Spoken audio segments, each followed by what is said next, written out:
అందరికీ నమస్కారం అండి. నేను మీ మురళీకృష్ణ మాట్లాడుతున్నా. మనం ఈరోజు ముఖ్యంగా ఈ వీడియో చేయడం ఏమనగా, రోడ్లో చాలామంది అనుకోకుండా చాలా సంఘటనలు జరుగుతుంటాయి. వీటన్నిటికీ మనము తీసుకోవాల్సిన జాగ్రత్తలు, వీటి గురించి మనం మాట్లాడదాం. అనుకోకుండా లాస్ట్ 13వ తారీఖు ఈ మంత్ ఒక అనుకోకుండా సంఘటన జరిగింది. ఒక ప్రైవేట్ ఎంప్లాయీ నైట్ సమయంలో 9 గంటల పైన జర్నీ చేస్తా హెల్మెట్ ధరించకుండా చనిపోవడం జరిగింది.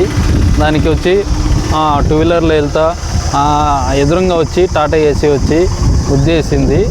ఇది అతనికి ఫ్యామిలీకి చాలా ఇబ్బందికరంగా ఉంది.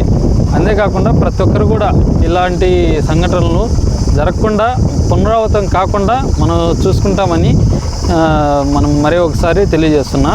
అంతేకాకుండా ఇప్పుడు 2 వీలర్ పైన ఇప్పుడు చాలామంది వెళ్తున్నారు, హెల్మెట్ లేకుండా పోతున్నారు. అందుకని నేను ఒకటే చెప్తున్నా, ప్రతి ఒక్కరు కూడా హెల్మెట్ ధరించాలి అని చెప్తున్నా. ఇప్పుడు మన బ్రదర్ వచ్చి హెల్మెట్ వేసుకొని వస్తున్నారు. ఎలా హెల్మెట్ వేసుకోవాలి, ఎలా వెళ్ళాలి అనేది మన బ్రదర్ ద్వారా పరిచయం చేసుకున్నాం. నమస్తే అండి. నమస్తే అన్న. బాగున్నారా? బాగున్నామన్నా. మీరు 2 వీలర్ వేసుకొని వస్తున్నారు కదా, మీరు దాని గురించి, హెల్మెట్ గురించి ఒక్క నిమిషం ఏమన్నా చెప్తారా? ఇప్పుడు మనమైతే పంచసూత్రాలుగా మనమైతే ఒక 5 చెప్పగలము. ఇలా ఏమంటే 2 వీలర్ పైన వెళ్ళేవాళ్ళు ఇలాంటి ఈ హెల్మెట్ ధరించాలి. ఈ విధంగా ఉంటుంది హెల్మెట్, ఇలాగా ధరించండి, మీకు ఇలాంటి సంఘటనలు జరగకుండా ఉంటాయి. అదేవిధంగా 80 కంటే ఎక్కువ స్పీడ్ పోకుండా చూడండి.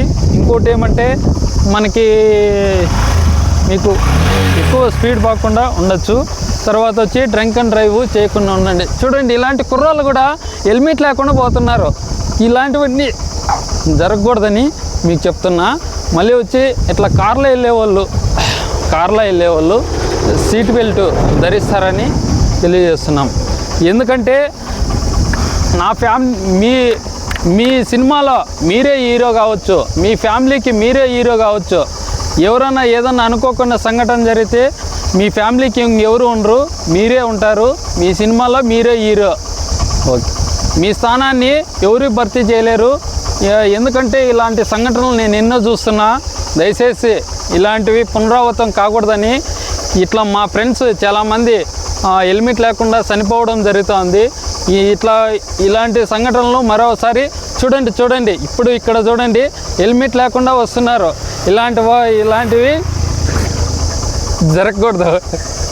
ఓకే, సామాజిక బాధ్యతగా నా వంతు నేను మీకు తెలియజేసేది ఏమంటే, చూడండి, ఇలాంటి హెల్మెట్ ధరించాలి అని నేను చెప్తున్నా. హెల్మెట్ లేకుండా ఇలాంటి ఎన్నో సంఘటనలు జరుగుతుంటాయి.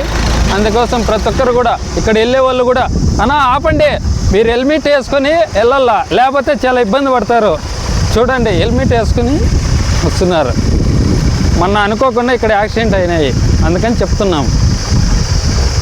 Okay, thank you. వెళ్ళి హెల్మెట్ వేసుకోండి. ఓకే, అందుకనే మేము అందరికీ చెప్తున్నాము, మన